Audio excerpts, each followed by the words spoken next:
time to grow with the SEO Queen. Receive the perfect leads like never before. No traffic is gonna explode. It's time to grow.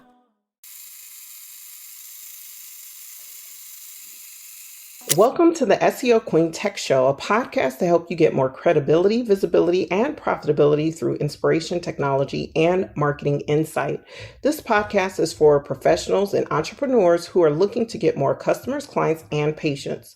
On Bashani Radio, iHeartRadio, and iTunes. Bashani Radio, always talking about everything from New York City. You can listen to the SEO Queen Tech Show on any mobile phone or tablet device.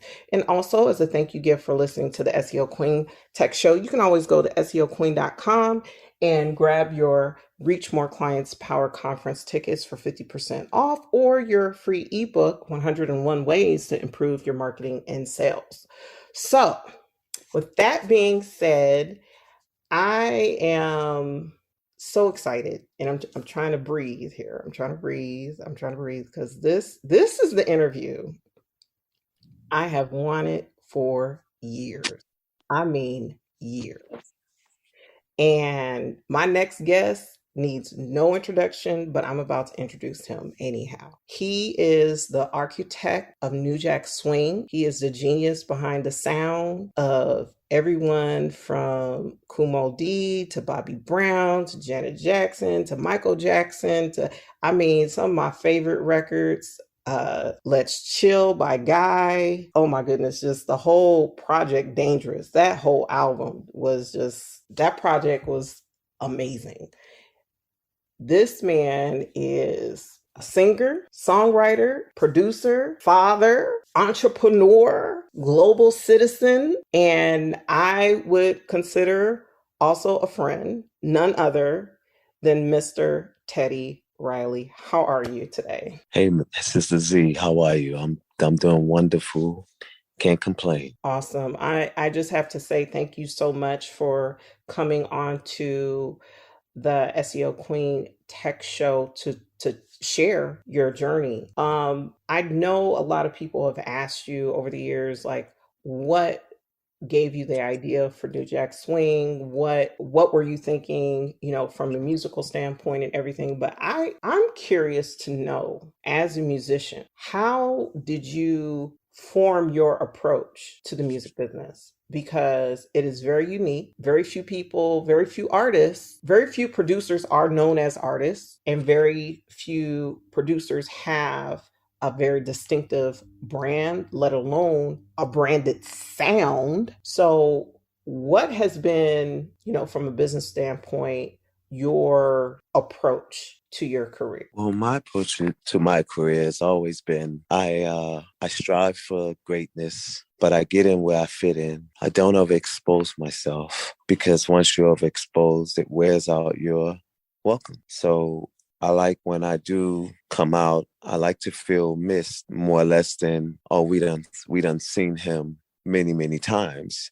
So it's always welcoming, and then staying humble. I've been this way all my life, and it really helped me get to the top where I'm at today, and just navigating myself through all of the, transitions that's going on in the world. So if you know how to navigate, yourself through this transitional world and staying up with technology, because that's the key. You got to stay on top of your technology in order to be, with the world today and tomorrow, as long as you're keeping up with it and you're following it. So that's been really my secret, other than just doing music. You got to know about the transition, and you got to adapt to transition. I read this book called Who Moved My Cheese? Oh my goodness. I read that book too. I know. So you understand transition. Right. It's a small read, but you will get it, and you will understand change every time there's time to change. So that's really been my secret, reading other books, but this here was the book that showed me how to navigate, whatever I do. Wow. I got handed Who Moved My Cheese. That was one of the books that they handed me, a stack of books when I worked Mhm. in my first job at Raytheon as a web applications developer. That was one of the books they handed me to read, and I read it cover to cover. And so my question to you is, how have you stayed on top of the trends? Like how did you do your research to know what's coming next? Well, I thank the Most High for the internet and at the same time, the resources that I have around the world. In Dubai, Australia, I have friends all over, and most of my friends are realists. They know what's going on, and just like what's going on with this with the pandemic and the COVID and things of that sort, and things to stay away from, while this is going on, because this is, like I said, it's been really mind boggling. There's been so much going on, and you got to learn how to navigate this, or you'll be caught up in the, the agenda, you know what I'm saying? And most people know now what the agenda is, but a lot of us are still going with it, but the true people and the smart people who are navigating knows what's going on and knowing how to, get through life, because this is a crazy world right now. And it's not a lot that we as the people can do about it, but I feel like it's more of the creative people and the people who knows about technology. They know the direction and know what to do. So I want to go back to, your first producer setup. And I want to know, when you talk about, music production, the technology that you've used, how has it evolved over time for you? Well, we start from the beginning.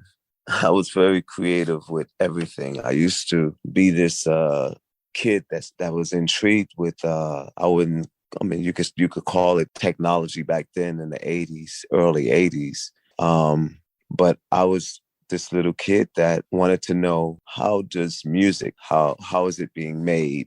How does it go to phono and to 45s and 33s and 78s? And how does tape play? 8-track tape to cassette tape to reel to reel. So I go back all the way to where we had all of those things. I was at the tail end of 78, which is 78 speed records, wax. But I was there with the 33 and 45s, and also with the cassette decks and 8-track tape. So knowing all of those things, and I wanted to know, how does it tick, whether it was going to be around, because things were changing. When we went from cassette, we went into, CDs and DVDs, but we also had VHS. We also had a high definition tape. So when I was working in the studio back then, we didn't have computers. So I come from that, and just knowing, like I said, transition. When I started, I didn't have a drum machine. I made beats with my mouth and roll of toilet tissue with the microphone, which is a 57 going into the mic, the hole of the toilet tissue. And I would beatbox in that and actually hit the outside because it was so soft, to get that low bass, sound, and not just from my mouth. So until I got a drum machine, I was making most of my beats like that and banging on tables. And I would record it with my little microphone. For a keyboard, I got my first keyboard, but I used to have a Curacell beatbox keyboard. So it played the beats, but also if you play the chords would ride with the beats. So it's almost like the rhythm would be boom. So the chords would play. All you have to do is hit one key, and it would play major chords or minor chords. It didn't have like all of the crazy chords, but it was one of those things that I took to the park, and I would rock the park with the Curacell beatbox. And I used to always think I was going to get robbed with this doggone Curacell because no one had it. And that my father had bought it and I used it, and Who manufactured the Curacell? I think it was Telstar. Telstar. It's an old company because I had a Telstar keyboard as well. And I think it's either made by Telstar or Curacao. Oh, wow. I never even heard of that company. I know. But, So, but in the year, I think I don't even want to say how old I was when you were probably in the park, rocking the park. oh, Rock in the Park. I had my Curacao rocking in the park. Wow. So from there, you eventually start playing around um, Harlem in different clubs and stuff. And Well, no, from there, I started playing in church. okay, So every Sunday, I'll wake up and sell Sunday news, not sell, but deliver Sunday news, and we would get paid for it. We would deliver it through my projects because most of the elders and the parents, they always wanted their Sunday news. Because in the Sunday news, you don't just get the news, you get coupons and things that's on sale. You get those coupons, and you're saving money every week on buying food and buying things. So I used to sell papers. Then from selling papers, I would go to church, and my mom made me play piano in church. And then from there, I just started playing and trying to join bands as I was still, bringing my Curacao and, beatbox out, to rock in the crowd and, kind of sort of what all of the people from the projects or the hood would do to get their music or their craft out there. I did also do the street thing, hustling, but I got pretty much my inspiration and aspiration for the music through church and through playing in the park. That's how I kind of grew up in the music industry until, I was always, well, I went to the Apollo because I lived right around the corner from the Apollo. And at 5, I got picked up on stage by Gladys Knight singing Neither One of Us. And it was the thing that pushed me into wanting to do music and know about doing music. at 5 years old, you had that amazing experience and you knew what you wanted to do. So, my next question to you is how did you recognize legit opportunities when they came your way? Because, I mean, I've read about how you were pulled into Michael Jackson's Dangerous album. I believe they recorded like 60, 70 songs Mm-hmm. by the time that whole process, you know, played out, and they had a couple of albums before you got involved. But, Michael wasn't happy. How were you prepared to um seize these incredible opportunities and also, you know, deal with the pressure of, this being a big deal and wanting to do a good job? And I mean, can you kind of take us into that space a little Wait, bit? say it again. I'm sorry. Can you take us into the space? Like, how did you perform at a high level when the stakes are high? Well, I started out performing in the band, and I was in many bands. That's the reason why, as a producer, I've been with many groups. And it's not because of, you know, it didn't work.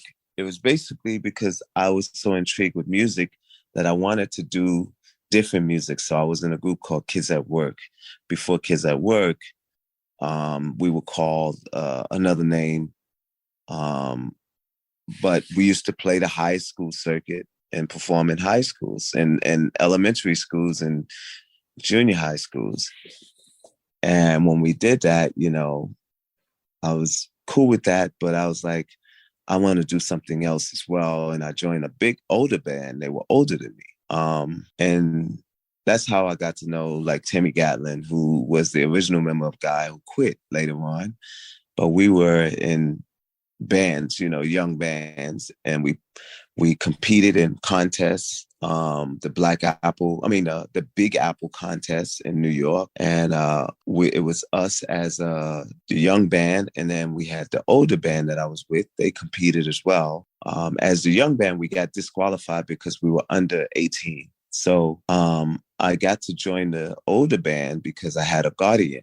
But the other competition was like Keith Sweat's band. That's how I got to know Keith Sweat. And the other competition was Johnny Kemp's band, and different bands around the whole New York circuit. So how I got into the big, time in the big life of the music industry was people started noticing this little kid who's playing in bands, doing music, and making beats for the different rappers back in the day when I worked with B-Fats, and I worked with Rob Bass, and I worked with Kumo D, Big Daddy Kane, and a lot of the local rappers of New York that became big rappers, B-Fats, Classical 2, Rap's New Generation.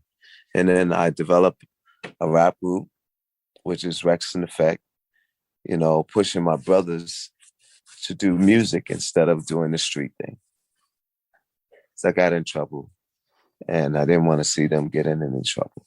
So when I got put on, I pushed them and I put them on. I know I'm skipping, but it's telling you how I got into the music industry. And then I was noticed, I was noticed by Gene Griffin and a guy by the name of Dave Hyatt. And there were two, big time gangsters. And basically I went with Gene Griffin instead of going with Dave Hyatt. But I've known them both since I was 14. I also had a mentor, and that mentor was a gentleman by the name of Royal Bayan. He was the cousin. He was the cousin of Kool and the Gang, first cousins. And he took me around to the studios, and that's when I got to meet the great producers like M. Tume, Patrick Adams, Fred McFarlane, and Alan George, and who else back then? Oh, Kashif. And I just met a lot of producers coming up, and I sat in sessions, with Kool and the Gang. I was in a session when they were doing Ladies Night, and Wait a second. So when they were recording Ladies Night, you were in the studio? yeah, I was there in New Jersey. Wow. And it was just my mentor. He took me everywhere. Royal Band, took me everywhere just to, I think he was just showing me this is what it's going to take. If you want to be a producer, you want to be a writer. And he said to me, if I were you, I would do it all. And I did it all. So that's I'm just thinking about just imagining you in these spaces. No wonder you're the best. You was hanging with the best. Well, it's kind of following what Michael Jackson always say, get with the greats to become greater, get with the best to become the best. So I always wanted to be a superstar, and I wanted to be one of the best. I don't never claim the best being the best, but as long as I'm in the number, I'm going to be all right. And that's what I did. When I got with Michael, he just taught me so much, and how to focus on the lifespan and the time span of being around beyond my existence. Mm-hmm. And that's just been my goal, making marks that will basically take my life beyond my existence. When I'm not here, I just want to be known as one of the best in what I do. Well, I think you definitely have achieved that, because I can tell you, I was just at a party this weekend, and what did the DJ play? Another song you produced. It's the soundtrack of our lives, and and I just smile inside, and I just said, wow, the impact is there. So the pandemic is hopefully on its way out, and musicians, the music industry, entertainment industry, Hollywood, everything has been dealing with challenges. With my business has been always online. So this has been just another day. But for artists who thrive on in-person live performances, and the entertainment industry is, whether you're shooting movies, music videos, different things, what do you see in the future of the entertainment industry, and how do you see the entertainment industry evolving now as we're moving into this social distance era? Well, I can only say that they don't intend on it being the same. It's not going to be the same. As how you say, manually, it will not be the same because they're trying to bring in the future. They're moving really fast with technology and moving really fast with how life is going to go. And it's beyond us. It's not fair to us. The dictators and how you say, people who transition the world before we're ready. You know what I'm saying?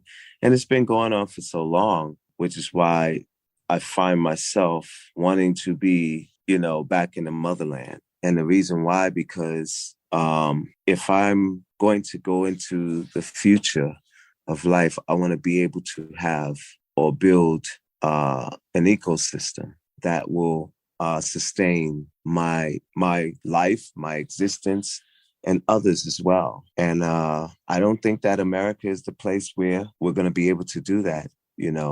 They created this world for us, taking out a lot of the importance of and essence of our music and changing the subjects and the narratives of our music business, of our entertainment business, And How do you feel about that? I mean, when you look at Motown and you look at, Papa Was a Rolling Stone, Just My Imagination, Dancing Machine, you have serious topics, but a lot of it lighthearted too.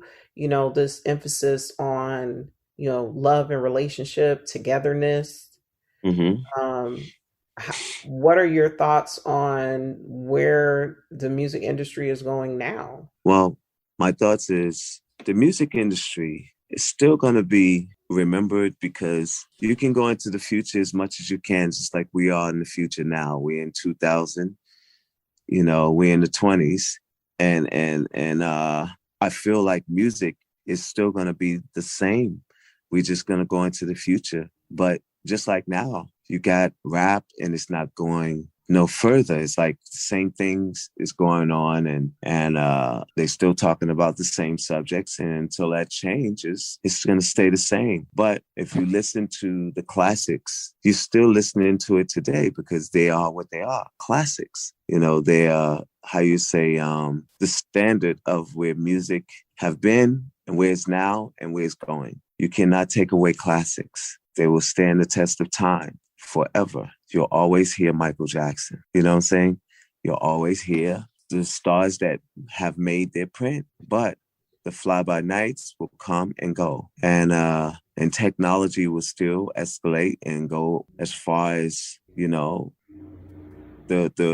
future, but you still can't take away the music of the past. And that's what these kids, everybody's remaking the music of the past, or they're doing something or taking from something in the past. And of course, the other side don't like that. That's the reason why they've taken R&B away. They've taken disco away. They've taken our titles away. But the name New Jack Swing will always go because it's always new. It's a futuristic name, and it's a futuristic sound. Yeah, it's a futuristic sound, but it's really a futuristic title and culture. Right. No, it's something that people always say or do, but you haven't heard like the word disco since it was out, and it was in the billboards. And so I'm so happy to be the creator of the sound, the culture, along with my other brothers and sisters who, made it possible. Michael Jackson have taken New Jack Swing, to another level. And now it's everybody's, trying to do that music, and everybody's, still moving in that vein. So I just, like I said, hope to see the world evolve even more into the future and taking music to the future without it becoming, how you say, artificial. Yeah, I've been reading about, I don't know if you've heard of the media laboratory at MIT, but they have some projects there where they have algorithms that are composing music. How do you feel about that? How do you feel about, using computer algorithms to write music, compose music? What are your thoughts on that? That's why I said that's the creative artificial world of creativity. And I don't think that it's going to last long. It's almost like when the auto-tune came in, I'm the first to use the auto-tune. Then comes Rodney. When I used it, I didn't use it like Rodney used it. And then You talk about Rodney Jerkins? Rodney Jerkins, yeah. Mm-hmm. One of my discoveries. When he used it, it was amazing. And then it went to another level with a T-Pain. Right. It became more artificial. Mm-hmm. And that's the real world. And I just have to say, I don't know if you friends with Drake or not, but I think Drake uses it too much. That's just my opinion. Well, I think a lot of people have forgotten the root, and when it started, because everybody thinks, that T-Pain have made the auto-tune, and he did not create the auto-tune. The auto-tune was probably created before he was born in the music industry. In fact, it was. So I have a music technology question for you. Mm-hmm. What is the difference between auto-tune and the talk box? When you talk about Zapper Roger, Computer Love, versus what you've done with your work, what's the difference between the talk box and the auto-tune? The difference between the talk box and the auto-tune is, let's go from analog real to artificial. So the talk box is analog, the talk box is manual. The talk box, you have to do, basically learn how and know how to manipulate the tube more or less than when you do auto-tune. All you got to do is you could shout in it. It's going to shout a note. It's going to shout you in key. You can, talk in it. It's going to talk you. Your talk is going to be in key. Even though we sing in notes, we talk in notes, but this is basically the more artificial. It puts you in key. And that's what the auto-tune is. The auto-tune is the artificial intelligence as opposed to real intelligence. People using their mind to articulate and transform keys. Right. Because, when I listen to, Make You Dance or Computer Love or I Want to Be Your Man, from just, a compositional standpoint, from a music technology standpoint, I hear the intention. I hear the effort put into that music to create, this art. Not so much with auto-tune. Auto-tune is one going, and now that everybody, male, female artists, doesn't matter. You can take a dog and have it bark into an auto-tune. It's going to be in key. Most rappers, they rap with the auto-tune on, so it feels like they're rapping in scales. As opposed to Jay-Z, he is the scale, you know what I'm saying? He's the analog. Kendrick Lamar is the analog. Now, I don't know if they've used it before, but I can tell you that DMX is the analog. Eminem is the analog, okay? T-Pain is the artificial, and it's no disrespect. Drake is the artificial. No disrespect. They are creative with what they do artificially. Right. Future.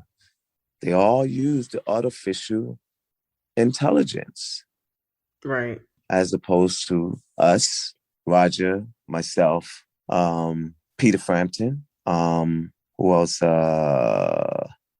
a few people that use. There's artist Mr. Talkbox. He's come out recently. He's collaborated with Mr. Talkbox. I don't know what his real name is, but he did the intro to 24/7 right. Magic as with a Bruno Mars. Talkbox, Mr. Talkbox, who's my friend. He He's still doing the analog. Right. He's still doing the labor. See, one is the labor. You got to work hard to make it sound good. And one is the non-labor. You don't have to work that hard. All you got to Right. do is just have, rhyme and pretend you're singing.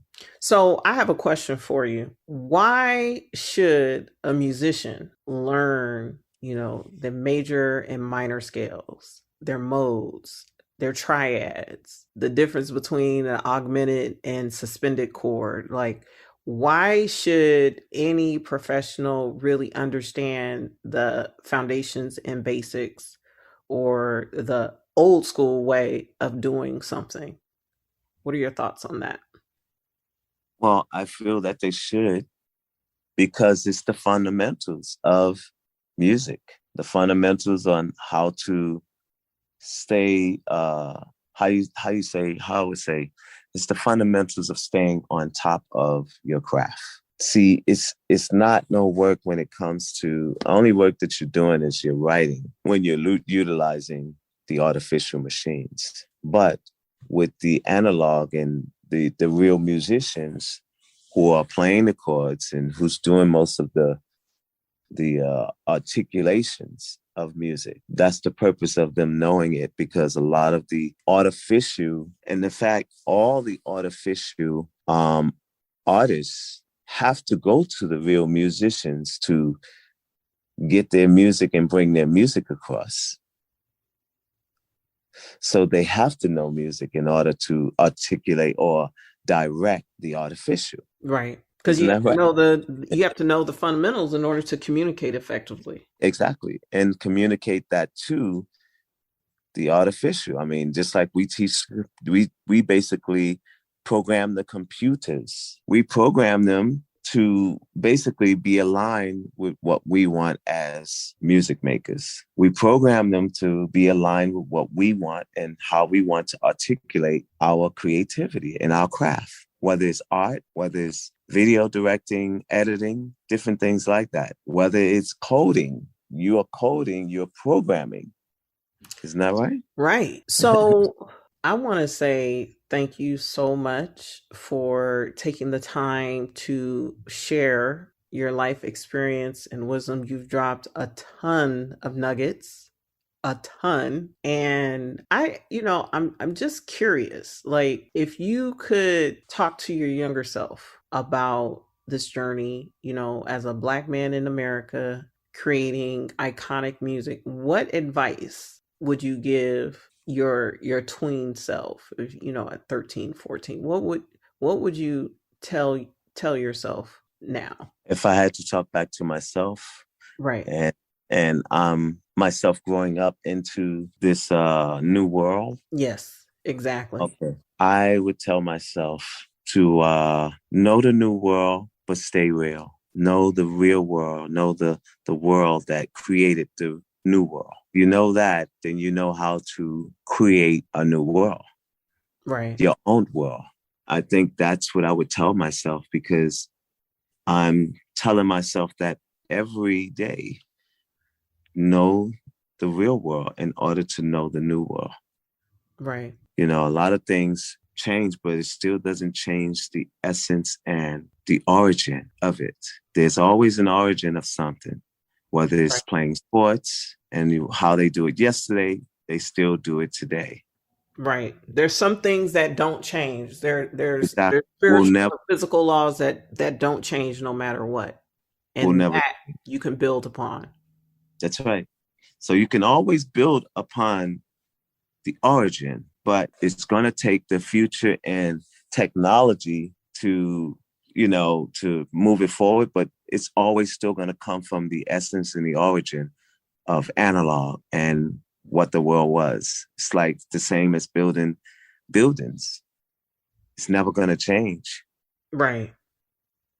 They're just trying to have machines do it, and it's making us lazy. Same thing in music. It's making us lazy with the artificial intelligence. Soon they're trying to... You said, I agree so much with you. I agree so much with you. Yeah, it's the truth. And I You know, get on my son's case about a lot of stuff because my son, no, I'm not tolerating that laziness because technology, it does.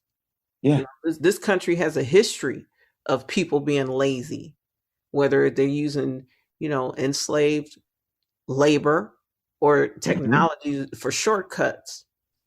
And that has to stop. well, definitely have to stop. I tell you, Oppression and laziness together is not sustainable. it isn't at all. You know, It's not sustainable. at all. I mean, And it's anybody who thinks it is, they're delusional. well, it's going on every day. We're depending so much on machines. We're depending on, the government, to change our DNA. Mm-hmm. People are so depending on that. When you have control of your DNA, you can change it yourself. You can change the narrative of who you will be, 10, 20 years from now. Mm-hmm. So it's the way the world trying to be. But try isn't a good word in our vocabulary. We have to be doers. If we don't be doers, we will never make it to the future. And on that note, I want to say thank you so much. You've been listening to the SEO Queen Tech Show with my guest, the iconic and legendary Teddy Riley, one of my childhood, teenage, adult influences. I mean, I'm